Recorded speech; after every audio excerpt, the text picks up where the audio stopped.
Good day, everyone. My name is Richelle C. Mesa, and I'm here to explain the parts of the system unit. The topic is number 1, outer parts of system unit. Number 2, inner parts of system unit. Number 3, disassembling of the parts of the system unit. Number 4, cleaning part. Number 5, assembling of the parts of the system unit. And the number 6, do's and don'ts. So let's discuss about the outer parts of system unit. The motherboard. The motherboard is sometimes called the system board or main board. It is the main board of a microcomputer. This component contains the connectors for attaching additional boards. All other parts connect in one way or another to the motherboard. This part typically contains the CPU, BIOS, memory, mass storage, interfaces, serial and parallel ports, expansion slots, and all the controllers required to control standard peripheral devices such as the display screen, keyboard, mouse, and the disk drive.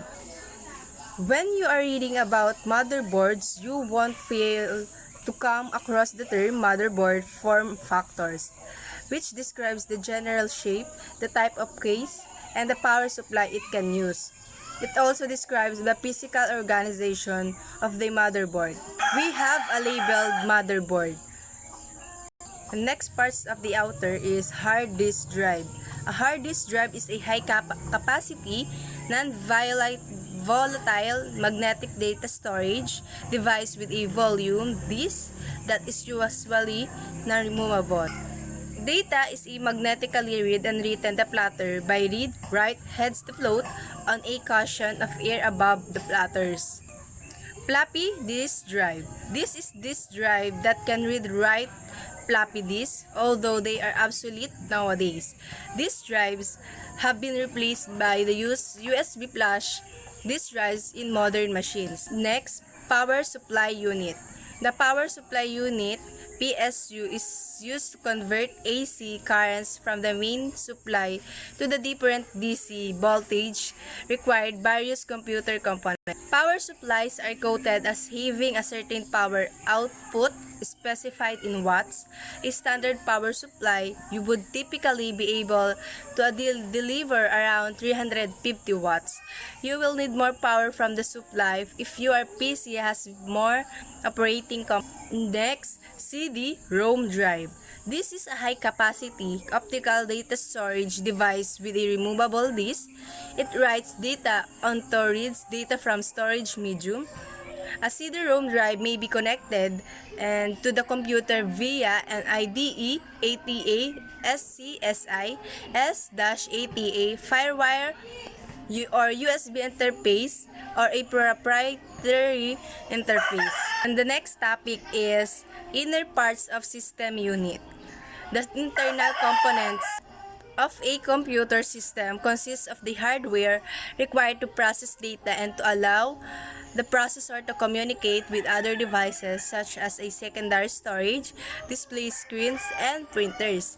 The main internal components of a computer systems are processor or CPU, main memory, input, output or I/O controllers. The internal components of a computer system consist of the hardware required to store and process data and communicate with external devices.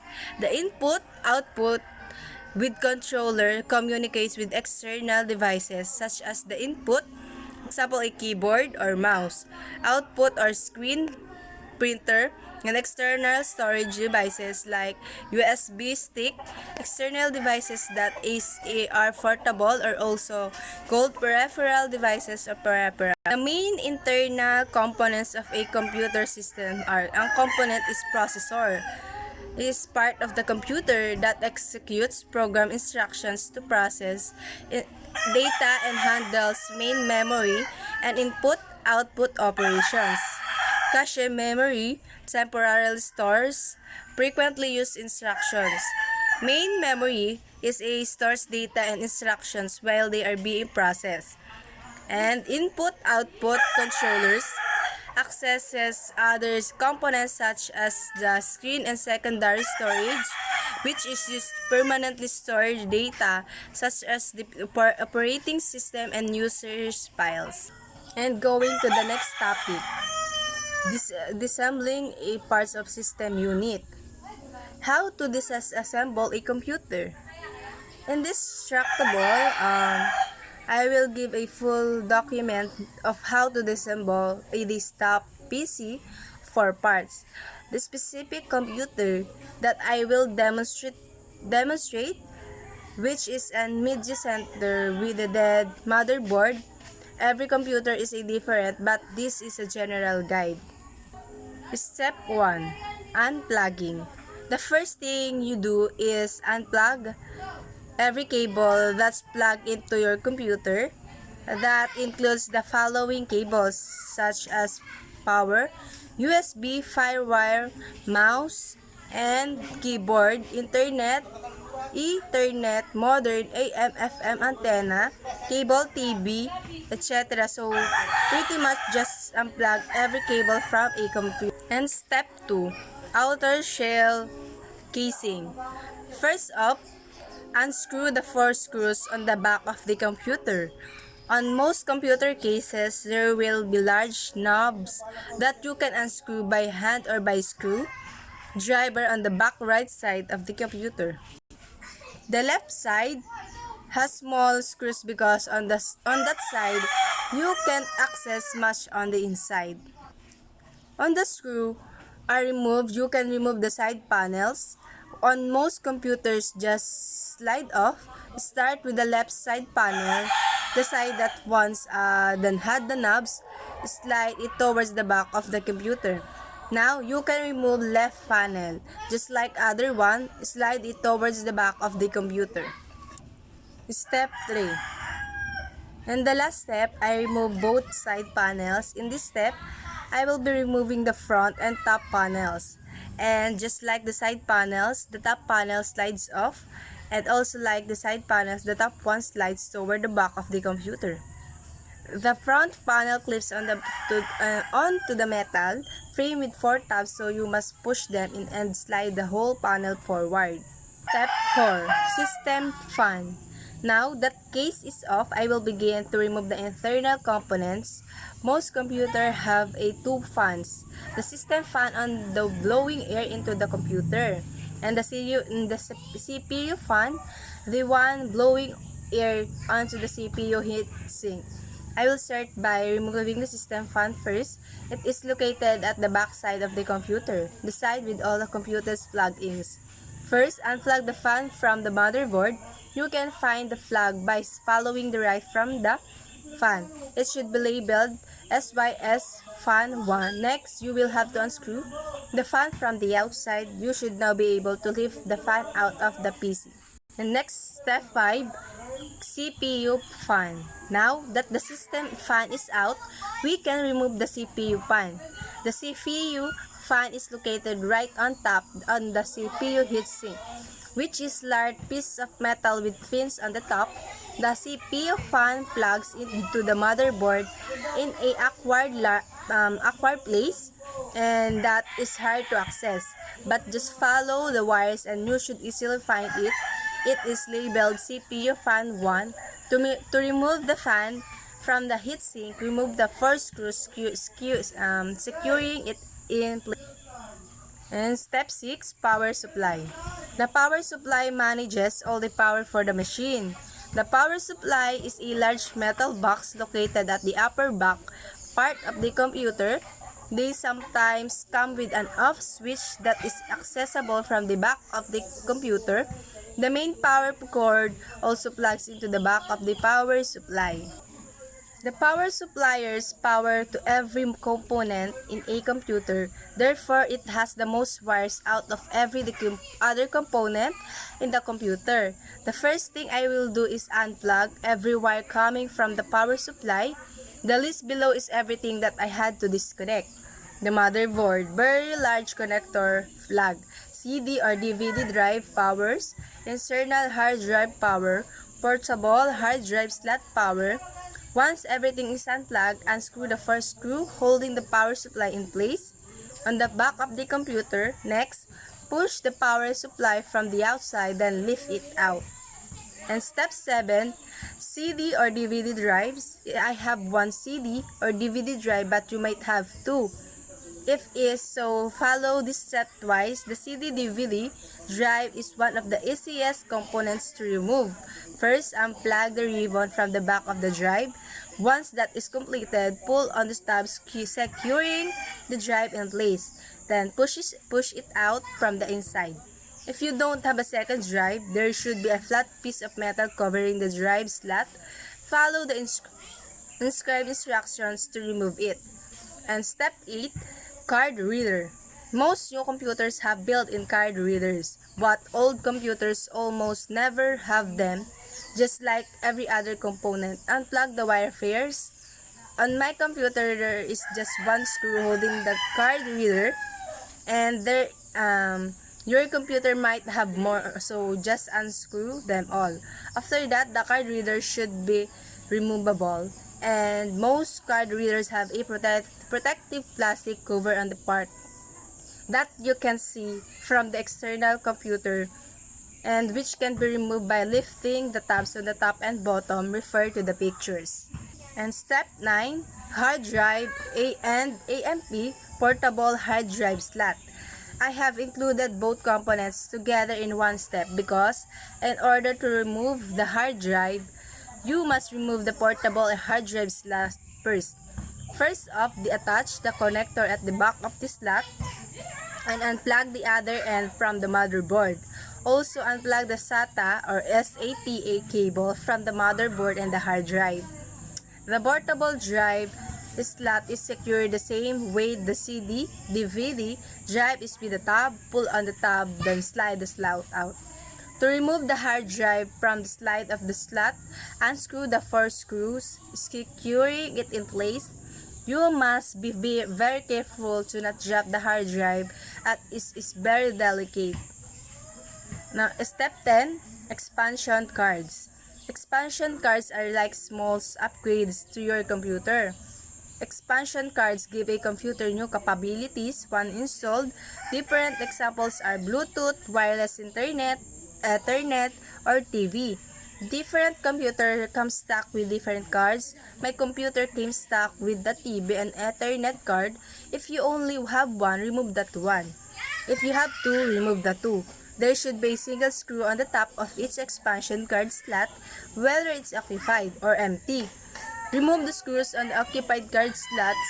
Once the screws are removed, you should be able to remove the cards by pulling them carefully upward. Some expansion cards have cables leading to other parts of the computer. For example, my TV card is connected to the connectivity center on the front of my computer. You will have to unplug any cables of my attached to an expansion card. And step 11, connectivity centers cables. Most new computers have a connectivity center located at the front of the computer. The connectivity center is area on the front of the computer where there is many input sections like USB, firewire, microphone, headphones, video, etc. I won't remove the whole connectivity center in this step, but I will unplug all the cables coming from it. Unplug all cables, then unplug the wires leading from the power button, HDD light, and power light. And step 12, RAM or random access memory. RAM allows for the near instantaneous transfer of information to and from the CPU.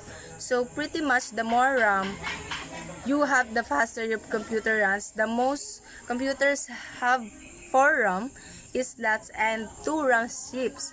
And my computer came from stock with 2, but yours might have more or less.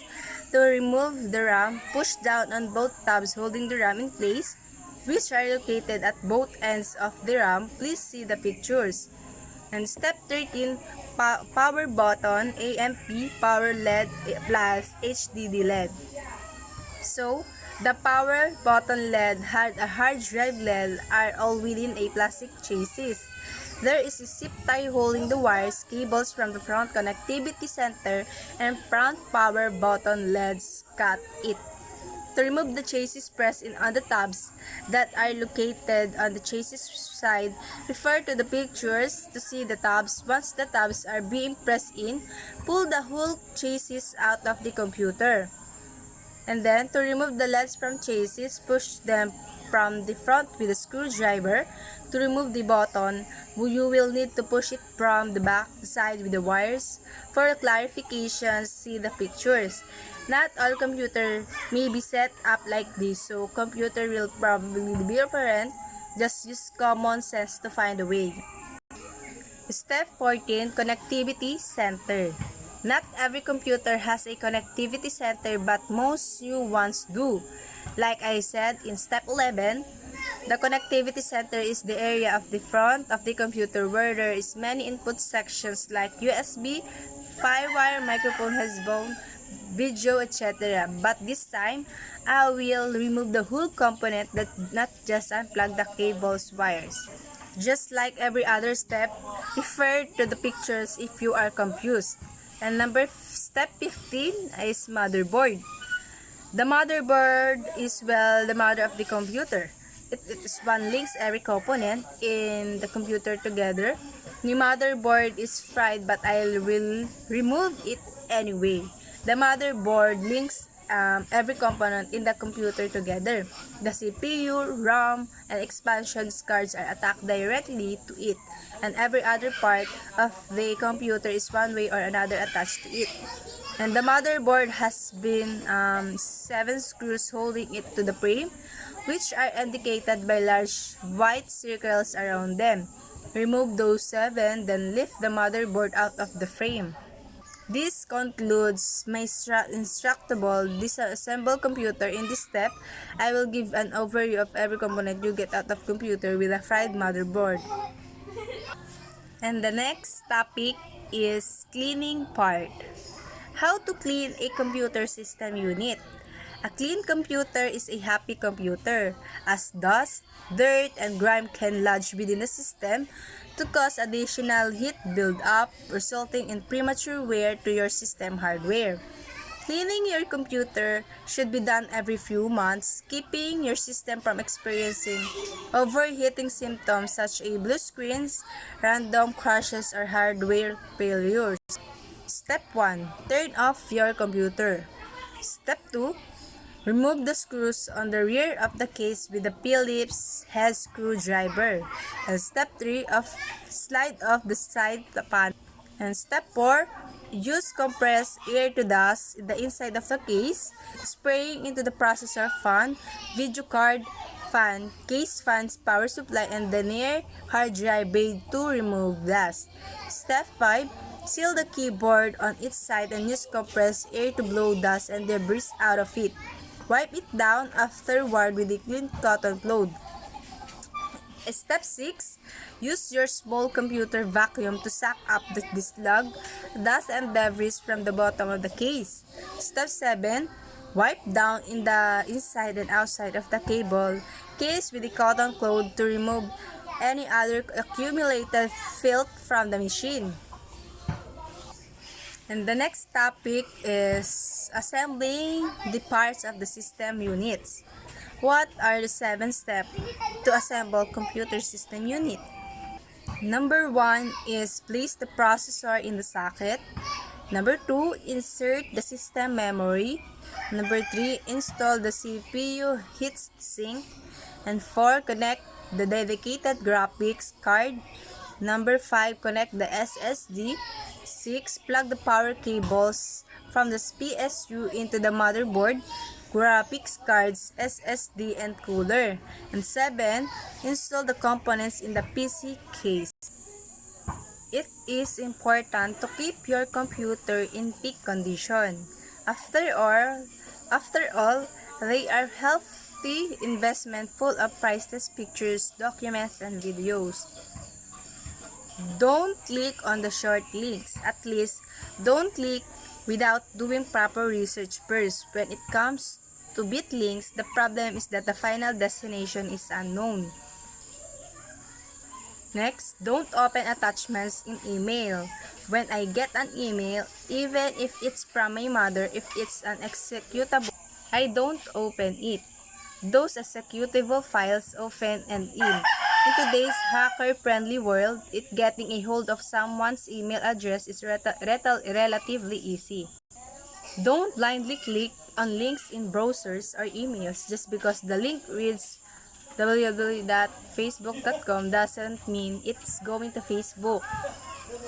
Recommends people hover over the link with their mouse and look at the bottom of their browser to see the exact destination address. And if the link and the destination address don't match up, then don't click. Don't fill your hard drive the capacity. As do run antivirus. Not say enough about using antivirus software, everyone needs to have one. They said, recommend using 2. Simply having the antivirus software isn't enough. People need constantly update and use it as malicious software is being created every day. And do patch. Every second Tuesday, Windows users are told that there are system updates available. Do download and install this because often they are security related. And do routinely reinstall all your operating system. This one is for the Windows users. After 12 to 8 months, Windows is simply going to slow down and is going to become less and less efficient. That's the nature of the operating system. And do use the cloud. The famous cloud is really just the internet. You storing backup information or files on the internet allows you access them from anywhere. So if worst case scenario your house burns down, your digital photos will be safe even though your computer and external hard drive are fried. File sharing sites such as Dropbox will allow you to store 2 gigabytes worth of data for free. Do get solid state drive. If you want to invest in your computer, considering getting a solid state drive an alternative to the traditional spinning hard drive. They are expensive but they will make computer run about several times faster. If it's unbelievable how much faster computers runs with those. And last, thank you for listening and thank you for watching my videos.